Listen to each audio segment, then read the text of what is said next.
El paro registrado en España era de 2.911.000 personas en febrero. España, con una tasa de paro del 13%, lidera el desempleo en los países de la OCDE, pero según el ministro Escrivá, los datos de creación de empleo son absolutamente espectaculares. Vamos a ver qué lectura hace Antonio Jiménez de cómo está el empleo, en particular en la región, y vamos a tratar otros temas de actualidad laboral sindical con él. Señor Jiménez, bienvenido, buenas noches. Hola, buenas noches. Gracias por acompañarnos. ¿En qué momento está el empleo y el desempleo aquí en la región de Murcia? Bueno, es cierto que estamos ahora viviendo unas tensiones inflacionistas muy importantes, pues que esos buenos resultados, yo coincido con los datos que acaba de ofrecer el ministro, esos buenos resultados en materia de creación de empleo y de reducción del desempleo, pues los pueden poner en riesgo, ¿no? Hay que tener en cuenta que en el mes de febrero el ritmo de reducción del desempleo solamente se ha situado en el 1,13%, cuando el año pasado el ritmo de reducción del desempleo estaba situado en el 23%.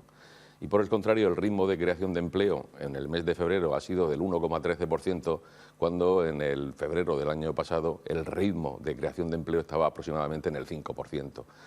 Con lo cual, esos buenos datos que efectivamente depara, arroja la reciente reforma laboral, que ya tiene un año de recorrido, que ha supuesto en la región de Murcia una reducción de la tasa de temporalidad de 10 puntos, ahora estamos aproximadamente en el 19,60%, hace un año estábamos en el 30% aproximadamente, y ese dato tan positivo, que es el crecimiento de la contratación estable, de la contratación indefinida en la región de Murcia, pues que se ha incrementado un 233%, es evidente, es una elocuencia de datos positivos que arroja la reforma laboral. Pero esos datos positivos, las tensiones inflacionistas lo pueden poner en riesgo, y no solamente las tensiones inflacionistas, sino las posturas de las organizaciones empresariales, que no solamente han mantenido beneficios, sino que en algunos casos los han recuperado, y ese bloqueo persistente que se está teniendo en la negociación colectiva regional, pues todos estos datos que son muy positivos los pueden poner en riesgo. Y esperemos que enseguida podamos tener un pacto de rentas a nivel nacional, y que ese impulso de los salarios que se debe de producir fruto de una buena negociación colectiva, pues vuelva otra vez a encauzar estos buenos datos que la reforma laboral está deparando desde hace un año. Aquí en la región ustedes y comisiones obreras tienen convocado una huelga en la sanidad privada para este jueves. No sé si hay alguna novedad en las últimas horas. Sí, precisamente esta misma tarde hemos mantenido en la sede de la patronal CROEN, con las organizaciones sectoriales, tanto de empresarios como nuestras de UGT y de comisiones obreras, una reunión para intentar limar asperezas, limar distanciamiento. De hecho, lo hemos conseguido recientemente con el convenio de hostelería y con el convenio de comercio, que esperamos que produzcan un efecto llamada para ese desbloqueo generalizado de una negociación colectiva que tiene muchos convenios colectivos bloqueados 10 años, ¿no? Hemos tenido una reunión, ha sido positiva. Mañana vuelve a haber otra reunión en la sede de la Oficina de Mediación, Arbitraje y Conciliación, y bueno, con el objetivo de, con la propuesta, con la negociación, pues podamos evitar un conflicto como el que está convocado de una huelga general sectorial en ese sector en los próximos días. ¿Le viene a la memoria alguno de esos sectores en los que está bloqueado tanto tiempo el convenio, la renovación? Sí, claro, hay muchísimos convenios, hay incluso un convenio que puede ser no significativo en cuanto al número de incidencia de trabajadores y en el Producto Interior Bruto, como puede ser el convenio de pesca de bajura, que lleva aproximadamente 20 años bloqueado. No es lo habitual, pero convenios de 10, 12, 14 años sí que lo hemos tenido. El convenio de comercio estaba bloqueado 10 años, el de hostelería 14 años, y tenemos convenios en esas condiciones, y no es posible que en Murcia podamos tener unas buenas condiciones de trabajo modernizadas, fruto de esa legislación moderna que se ha producido y que ha mejorado en su conjunto las relaciones laborales, si tenemos los convenios bloqueados por esas posiciones maximalistas de la patronal, que en muchas ocasiones configuran el convenio colectivo como una herramienta para retroceder en derechos laborales, cuando en derecho esa herramienta, ese poder de autocomposición que tenemos del mercado de trabajo, tanto empresarios como trabajadores, es para mejorar esos suelos que establece el Estatuto de los Trabajadores, que establece la legislación básica y mínima. En cuanto al empleo público, ¿hay alguna novedad en relación con las 35 horas semanales, con la implantación de las 35 horas semanales en los trabajadores, en el personal de la Administración regional? Bueno, situar un poco este tema. Este tema nace en una negociación que hace la Unión General de Trabajadores y Trabajadoras, comisiones obreras y el Gobierno del Estado, que desbloquea desde el punto de vista de normativa básica esa posibilidad de recuperar un recorte que se produjo en el año 2012, que fue una ampliación de la jornada de trabajo en la región de Murcia y para el ámbito de la administración pública y su sector público de 60.000 personas. Ahí se amplió la jornada de trabajo 2 horas y media. Desde el año 2012 la situación ha cambiado y ya es necesario recuperar esa jornada de trabajo de 35 horas. ¿Por qué es necesario? Porque en primer lugar produce empleo, crea empleo. Estamos hablando de 2.950 nuevos puestos de trabajo en los servicios públicos que salen fortalecidos. Ahora tenemos retrasos, dilaciones, faltas de asistencia y con esa nueva creación de empleo, pues lógicamente mejorará el fortalecimiento y el servicio público que se está prestando. Habrán puestos de trabajo más productivos, habrá mayor conciliación de la vida personal, laboral y familiar. Y una vez desbloqueado a nivel nacional este tema, pues tocaba negociarlo aquí en la región de Murcia y para eso la Unión General de Trabajadores promovió una reunión con el presidente de la comunidad autónoma y hemos tenido 3 meses de negociación con el consejero de Economía, Hacienda, Fondos Europeos y Administración Digital y llegamos a un preacuerdo. Ese preacuerdo al final... Bueno, no se ha perfeccionado con palabras del consejero, pero está previsto que para el día 1 de junio, está previsto por nuestra parte, porque el consejero lo ha negado este preacuerdo, pero que se implantará la jornada laboral semanal de 35 horas en la Administración regional, digo, para 60.000 empleados públicos.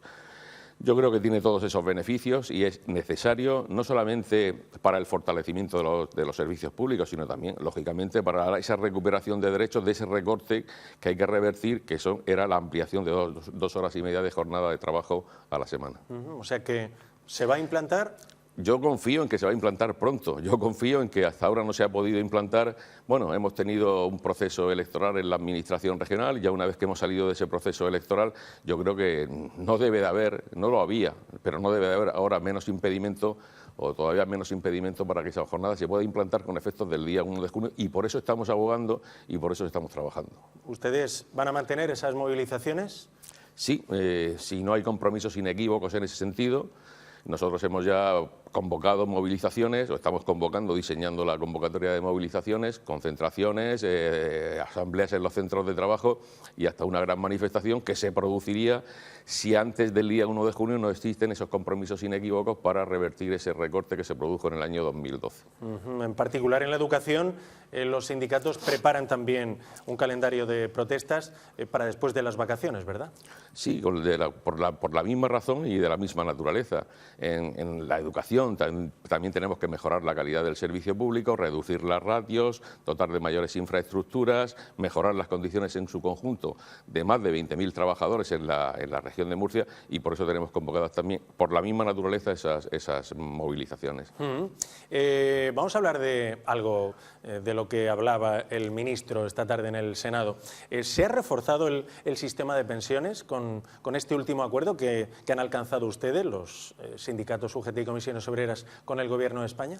Yo creo que muchísimo. Yo creo que incluso que esta segunda reforma del sistema público de pensiones, que viene a rectificar en gran parte esa reforma que hizo el Partido Popular en el año 2013, pues no solamente supone una reforma muy en profundidad, porque incrementa los ingresos, porque garantiza la sostenibilidad del sistema público de pensiones hasta hace muy poco tiempo y siempre y reiteradamente puesto en duda y en riesgo. Y además abre, yo creo, que lo más importante, un halo de esperanza para esas nuevas generaciones que tienen también derecho a tener una pensión, una prestación de seguridad social digna, suficiente para cuando acabe su etapa laboral.